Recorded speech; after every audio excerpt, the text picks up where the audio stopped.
This is a very new poem. No apologies. It's about my day job, which has fed and clothed my children for the last 10 years, so I can't complain. The substitute. The substitute is summoned, jarring bells interrupt a bald winter sun, bleached skies crisp. The snaking country road takes you away from home. A day of leisure on the veranda with a view where you could watch the clouds all day. Take your own sweet time, savour a morning cup, peace, an empty house, everyone gone, except the cats, the birds, and you. But the substitute is summoned to schools of prefabs, demountables, halls, labyrinths of concrete corridors, concrete walls, quadrangles, stairwells, concrete ramps and common rooms, squares of grass trampled into submission, frosty staff rooms, smelling of instant coffee, cheap carpet, bing, microwaving packets, instant soup, light tuna, lashings of MSG, leftovers, and canteen pies. School days punctuated by electric bells, bad punctuation dividing up time into deadly increments, directed from on high. The bored of studies and students bored of their studies, wrapped up on a sugary breakfast of Ritalin and soft drink, looking for some devilment. The small man with knee socks, polyester shorts regards you over horn rims with sadistic glee. It's mad, mad, completely mad, but what can you do? A bit of this and that today, I'm afraid, I'm sorry. He's not. His grin as thin as a carnivore's and as brief, because there's no time for concern or human warmth when there are deadlines, time limits, outcomes, boxes to be ticked, criteria, performers, scaffolds, outlines, assessments and exams to be set, essays marked, agendas to be met, and too many, quite frankly, falling short of life's rigorous judgments and epithets.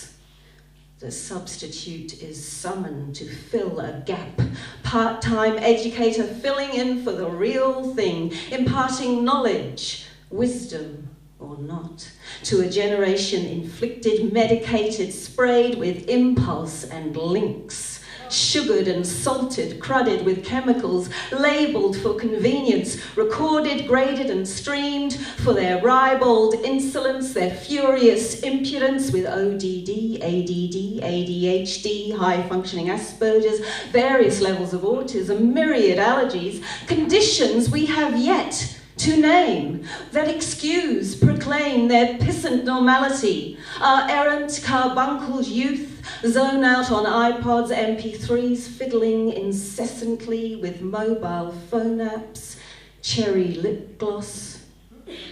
The IM class shuffle in, gormless sneers, slippery grins, responding well to IT. A repetitive curriculum keeps them busy, for now. But what to do with a 15-year-old hirsute boy man with a foot fetish? That disarming stare, or the girl with the high-pitched whine who growls if you come too near. You could despair for them. Wonder if there is a heaven, would they be restored to whom they're meant to be? Is this who they are meant to be? Or the kid who never stood a chance? Offspring of generations unemployed, fetal alcohol syndrome, slow to learn, shamed to play the fool, until Dad invited Jesus into his heart, and now likes to sing his thanks for dinner, Subway, Macca's or Kentucky Fried, takeout round the 52-inch plasma, presided over by a 6-foot treated pine hangdog Jesus with wooden eyes. Mum's happy using paper plates. There'll be less washing up. She won't have to nag the kids, and Dad no longer gives her a hard time or a hard left hook of a Friday night. All that's left of those days is a tick in her cheek and a tendency to wince if you get too close, like when that teacher came round because that kid had not been seen at school for quite some time.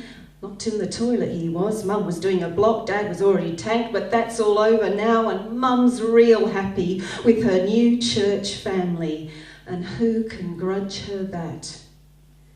The substitute is summoned, but is not a real person, just a ghost in the machine, picking up bits, slipping into another's domain, sitting at their desk, their family photos on display, their special cup, breath mints, hand cream and paper clips. At recess, the sub scours the barren playground with metal claw, grasping foil, plastic, desultory paper bags, cling-wrap, drifting, gaily coloured snacks, ibis picking through remains of junk, processed imitations of real food. Kids are wild animals today, choking on the chain, inmates of an asylum set off by the moon, disdainful of your rules, your calm voice, the tiny little drug pusher, ex-slut from the private school still trying to get attention, big fat bitches, laminated, rendered with Maybelline, goth eyes proclaiming for all to hear about her recent diagnosis because she thinks about sex 24/7. And maybe after school she'll take on that rich bitch. She's confident she'll come out on top, and then she'll put it on YouTube for her 2 minutes of fame. The substitute is summoned to HSIE, unlike her fatuous class, interested to learn that for 25k out to sea, at the mouth of the Amazon, the water is still fresh. But the boys are thinking about sex again, and the girl is dreaming that she is kissed by a concrete vampire with glittering skin who could snap her in two, drain her of blood in minutes, but he won't, because he loves her so much, only her for eternity, and in her mind she's drop dead gorgeous. Oh my God, OMG. The substitute gazes out the window. Another grey vista, another grey wall, a faint bird call. Thank God for that tree with purple flowers, for the seniors she's now babysitting, a double period of peace. So she writes a poem. This is not a love poem. This is not a love poem because love will not win. Can love win at Nimbin? Take home the prize? Love's not on the money unless you're roomy, posthumously raking in millions with your unconventional love for the shams of Tabri, the dreadlock guru who gazed into your eyes till you saw the universe together. I just felt sorry for his wife. But I had that experience once in a state of chemical bliss, flying to the rhythm of house music, the pulsing of 100 human beings dancing, eyes shining, pupils like black holes that somehow make them look softer, kinder in the neon, but in the morning light, pale, bereft, and heading for Suicide Tuesday. And this kid came in front of me, beatific smile swaying. "You're beautiful," he said. No, really, I meant on the inside. And the light and the trees and the breeze crashed in on me. For a moment, I grasped the perennial truth as I stood smiling with the bindi-eyed hippie boy with plastic skin and a chemical ache in his grin. And all around the world crashed in on me and him. We understood. We were the world, as in other parts of the globe. Someone died, a war fled, a man bowed, a baby cried, an old woman sighed, the sun came up. It was all so beautiful. Like the mystics said, everything is as it should be. And we knew that love is not the opposite of hate, but the very energy that forms the world, which we are creating together, even as we feel so alone. A young girl says, "I don't know what the fuck is going on." Who does? In hindsight, we see patterns, spirals, movements of history, synchronicity, like an animal on an eternal wheel. We want to break free. Do we? Because all we know is drama, is conflict, and all is duality, and bliss could possibly be dull, but I'm blissed out now, and I feel alive and full of love. But this is not a love poem, because you know what that word really means. Like the Inuit word for snow, there must be 1,000 1,000 kinds of love. And this love is compassion for all beings, doing stuff, telling stories, living our lives, trapped in some strange set of interlocking systems which we've created, despite the fact that it is killing our souls. My brain explodes, the moment goes, the light shifts, the dance is slow, and again I feel alone. Another being seeking comfort and security when there is none. We made it all up. How creative are we?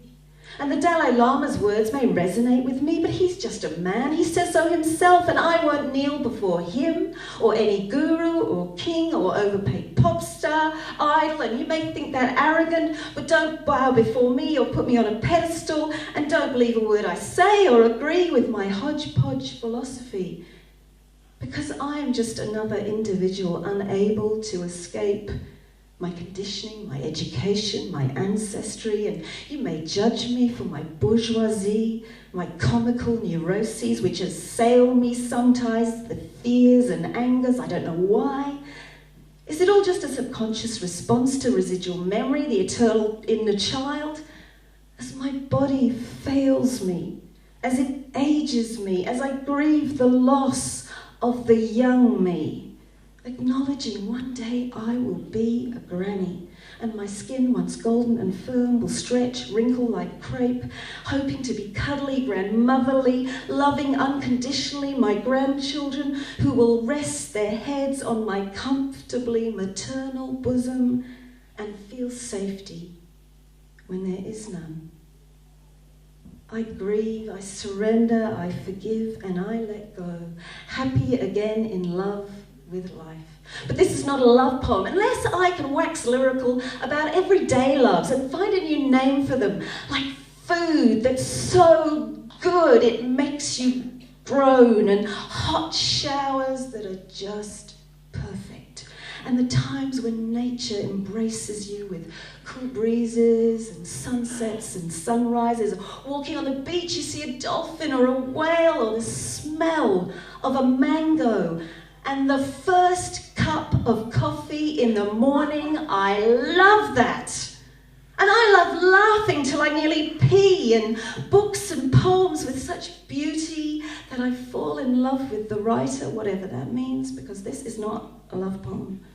And I love the girl, the smart one who thinks she's plain, but she's not.